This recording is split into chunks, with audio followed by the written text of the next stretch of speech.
গতকাল দিনভর আমরা নিউজ 18 বাংলায় দেখাই মেট্রোর নিরাপত্তার গাফিলতির বিভিন্ন ছবি সামনে আসে একাধিক স্টেশন থেকে। সেই খবর আমরা দেখাই দক্ষিণেশ্বর মেট্রো স্টেশনে বন্ধুকে কুপিয়ে খুন এবং তারপরেই মেট্রোর নিরাপত্তার নজরদারি নিয়ে প্রশ্ন ওঠে গতকাল। তাই দিনভর আমরা একাধিক স্টেশনে সেই ছবি আপনাদেরকে দেখাই, যেখানে নিউজ 18 বাংলায় দেখানো হয় কিভাবে একাধিক স্টেশনের নিরাপত্তার নজরদারি নিয়ে প্রশ্ন ওঠে, কারণ সেই গাফিলতিটা আমাদের সামনে আসে। শ্যামবাজার মেট্রো স্টেশনের ছবিটা আপনাদেরকে দেখাচ্ছি, যেখানে বিভিন্ন জায়গায় কিন্তু নিরাপত্তার গাফিলতি সামনে আসার এরপর আজ কলকাতায় মেট্রোয় অতিরিক্ত রক্ষী মোতায়েনের সিদ্ধান্ত নেওয়া হয়েছে।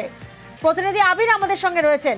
আবির, গতকাল দিনভর নিউজ 18 বাংলায় এই খবর দেখানো হয়, যেখানে আমরা দেখাই কিভাবে নিরাপত্তার গাফিলতির ছবি সামনে আসে এবং আমাদের খবর দেখানোর পর আজ অতিরিক্ত রক্ষী মোতায়েনের সিদ্ধান্ত নিল।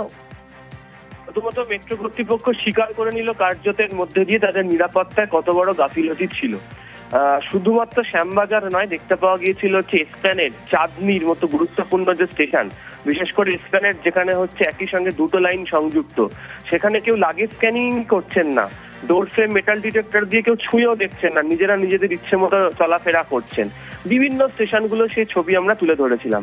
প্রসঙ্গত যেদিনকে দক্ষিণেশ্বরে ঘটনাটি ঘটে, তুমি সেদিনকে জানো, সেদিনকে মেট্রোর তরফ থেকে বিবৃতি দিয়ে শুধুমাত্র বলা হয়েছিল যে মেট্রোতে যাতায়াত করা নিরাপদ, কোনো ধরনের কোনো অসুবিধা নেই। কিন্তু কি করে ছুরি নিয়ে যাত্রা করা হলো সেই প্রসঙ্গ তারা কুলু পেটেছিল।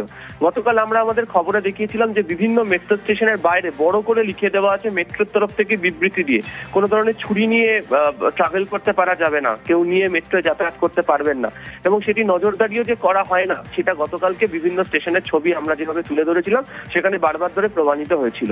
এরই প্রেক্ষিতে গিয়ে সিদ্ধান্ত নেওয়া হয়েছে যে 800 নিরাপত্তা রক্ষী তারা মোতায়েন করতে চলেছেন। ব্লু লাইনের বিভিন্ন স্টেশনগুলোতে তারা মোতায়েন করবেন। এছাড়া পিঙ্ক এবং অরেঞ্জ লাইনের যে গুরুত্বপূর্ণ বা ইয়েলো লাইনের যে গুরুত্বপূর্ণ স্টেশনগুলি রয়েছে সেখানেও তারা রাখবেন। ফলে মেট্রো কর্তৃপক্ষ আমাদের খবর দেখানোর 24 ঘন্টাকে দাবি করেছিল তাদের মেট্রোর নিরাপত্তা যথাযথ। আমরা আমাদের খবর সম্প্রচার করার পর তারা মেনে নিতে বাধ্য হলো কার্যত নিরাপত্তা ব্যবস্থায় কোথায় ফাঁক বা গলদ রয়েছে, এবং শেষমেশ তারা এই 800 নিরাপত্তা রক্ষী মোতায়েনের সিদ্ধান্ত নিল। বেশ,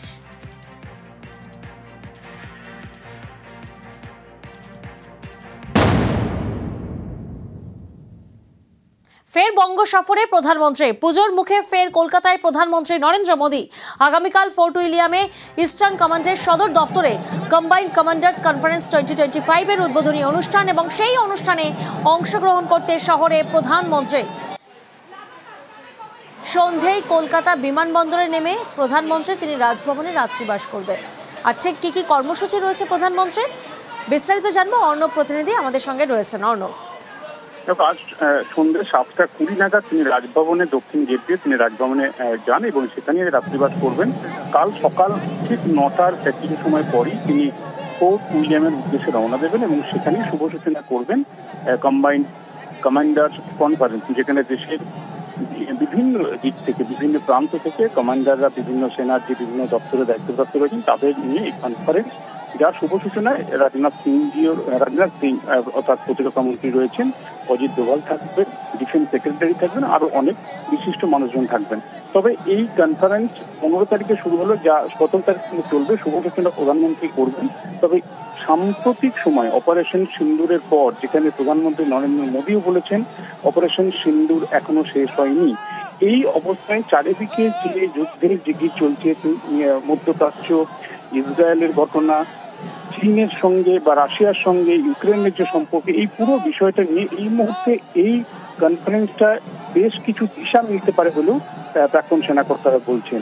অর্থাৎ এই কনফারেন্সের মাধ্যমে এখন যুদ্ধ শুধুমাত্র দুপক্ষের মধ্যে গোলাগুলির মধ্যেই আটকে থাকে না, তার মধ্যে একাধিক বিষয় কাজ করে। সর্বশেষ যে সমস্ত অস্ত্রশস্ত্র আসছে এবং এই মুহূর্তে আকাশের যুদ্ধটাই মেইন যুদ্ধ হয়ে দাঁড়াচ্ছে, সেই জায়গায় এই কনফারেন্স কমান্ডারদের নিয়ে সেটা অত্যন্ত তাৎপর্যপূর্ণ হচ্ছে বলেই সূত্রের খবর, এবং সেখানে শুভ সূচনা করবেন প্রধানমন্ত্রী নরেন্দ্র মোদী। তাই আজ সন্ধ্যে 7:20 নাগাদ রাজভবনে তিনি প্রবেশ করেন। কালকে 9টার পর সেখানে পৌঁছাবেন। 9:30 এই অনুষ্ঠানে শুভ সূচনা করে জানা গেছে সেনা সূত্রে। বেশ, ধন্যবাদ অর্ণব। গতকাল দিনভর আমরা নিউজ 18 বাংলায় দেখাই মেট্রোর নিরাপত্তার গাফিলতির বিভিন্ন ছবি সামনে আসে একাধিক স্টেশন থেকে। সেই খবর আমরা দেখাই দক্ষিণেশ্বর মেট্রো স্টেশনে বন্ধুকে কুপিয়ে খুন এবং তারপরেই মেট্রোর নিরাপত্তার নজরদারি নিয়ে প্রশ্ন ওঠে গতকাল। তাই দিনভর আমরা একাধিক স্টেশনে সেই ছবি আপনাদেরকে দেখাই, যেখানে নিউজ 18 বাংলায় দেখানো হয় কিভাবে একাধিক স্টেশনের নিরাপত্তার নজরদারি নিয়ে প্রশ্ন ওঠে, কারণ সেই গাফিলতিটা আমাদের সামনে আসে। শ্যামবাজার মেট্রো স্টেশনের ছবিটা আপনাদেরকে দেখাচ্ছি, যেখানে বিভিন্ন জায়গায় কিন্তু নিরাপত্তার গাফিলতি সামনে আসার এরপর আজ কলকাতায় মেট্রোয় অতিরিক্ত রক্ষী মোতায়েনের সিদ্ধান্ত নেওয়া হয়েছে। প্রতিনিধি আবির আমাদের সঙ্গে রয়েছেন। আবির, গতকাল দিনভর নিউজ 18 বাংলায় এই খবর দেখানো হয়, যেখানে আমরা দেখাই কিভাবে নিরাপত্তার গাফিলতির ছবি সামনে আসে এবং আমাদের খবর দেখানোর পর আজ অতিরিক্ত রক্ষী মোতায়েনের সিদ্ধান্ত নিল। প্রথমত মেট্রো কর্তৃপক্ষ স্বীকার করে নিল কার্যতের মধ্যে দিয়ে তাদের নিরাপত্তায় কত বড় গাফিলতি ছিল। শুধুমাত্র শ্যামবাজার নয়, দেখতে পাওয়া গিয়েছিল হচ্ছে এসপ্ল্যানেড, চাঁদনির মতো গুরুত্বপূর্ণ যে স্টেশন, বিশেষ করে এসপ্ল্যানেড যেখানে হচ্ছে একই সঙ্গে দুটো লাইন সংযুক্ত, সেখানে কেউ লাগেজ স্ক্যানিং করছেন না, ডোর ফ্রেম মেটাল ডিটেক্টর দিয়ে কেউ ছুঁয়েও দেখছেন না, নিজেরা নিজেদের ইচ্ছে মতো চলাফেরা করছেন। বিভিন্ন স্টেশনগুলো সেই ছবি আমরা তুলে ধরেছিলাম। প্রসঙ্গত যেদিনকে দক্ষিণেশ্বরের ঘটনাটি ঘটে, তুমি সেদিনকে জানো, সেদিনকে মেট্রোর তরফ থেকে বিবৃতি দিয়ে শুধুমাত্র বলা হয়েছিল যে মেট্রোতে যাতায়াত করা নিরাপদ, কোনো ধরনের কোনো অসুবিধা নেই। কিন্তু কি করে ছুরি নিয়ে যাত্রা করা হলো সেই প্রসঙ্গ তারা কুলু পেটেছিল। গতকাল আমরা আমাদের খবরে দেখিয়েছিলাম যে বিভিন্ন মেট্রো স্টেশনের বাইরে বড় করে লিখে দেওয়া আছে মেট্রোর তরফ থেকে বিবৃতি দিয়ে কোনো ধরনের ছুরি নিয়ে ট্রাভেল করতে পারা যাবে না, কেউ নিয়ে মেট্রোয় যাতায়াত করতে পারবেন না, এবং সেটি নজরদারিও যে করা হয় না সেটা গতকালকে বিভিন্ন স্টেশনের ছবি আমরা যেভাবে তুলে ধরেছিলাম সেখানে বারবার ধরে প্রমাণিত হয়েছিল। এরই প্রেক্ষিতে গিয়ে সিদ্ধান্ত নেওয়া হয়েছে যে 800 নিরাপত্তা রক্ষী তারা মোতায়েন করতে চলেছেন। ব্লু লাইনের বিভিন্ন স্টেশনগুলোতে তারা মোতায়েন করবেন। এছাড়া পিঙ্ক এবং অরেঞ্জ লাইনের যে গুরুত্বপূর্ণ বা ইয়েলো লাইনের যে গুরুত্বপূর্ণ স্টেশনগুলি রয়েছে সেখানেও তারা রাখবেন। ফলে মেট্রো কর্তৃপক্ষ আমাদের খবর দেখানোর 24 ঘন্টাকে দাবি করেছিল তাদের মেট্রোর নিরাপত্তা যথাযথ। আমরা আমাদের খবর সম্প্রচার করার পর তারা মেনে নিতে বাধ্য হলো কার্যত নিরাপত্তা ব্যবস্থায় কোথায় ফাঁক বা গলদ রয়েছে, এবং শেষমেশ তারা এই 800 নিরাপত্তা রক্ষী মোতায়েনের সিদ্ধান্ত নিল। বেশ,